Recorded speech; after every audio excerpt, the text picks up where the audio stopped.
పల్నాడు జిల్లా దాచేపల్లిలో CI Bhaskar media సమావేశం నిర్వహించారు. కోడి పందాలు ఇతర చట్ట విరుద్ధ కార్యక్రమాలకు పాల్పడితే కఠిన చర్యలు తీసుకుంటామని హెచ్చరించారు. సంక్రాంతి పండుగను ప్రశాంత వాతావరణంలో జరుపుకోవాలని కోరారు.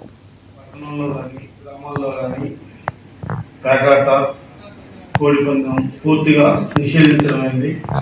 ఎవరైనా కాకట కోడి పందెం లాంటి అసాంఘిక కార్యక్రమాలకు పాల్పడితే దాచేపల్లి పట్టణ పోలీసు వారు చట్టపరంగా చర్యలు తీసుకోవడం జరుగుతుంది. ప్రజలందరూ కూడాను ప్రశాంత వాతావరణంలో పండుగ జరుపుకోవాలని దాచేపల్లి పోలీసు వారు తెలియజేయడం జరుగుతుంది.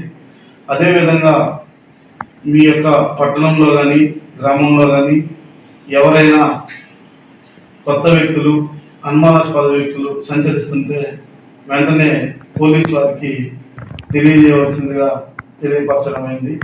మరియు పట్టణంలో కానీ గ్రామంలో కానీ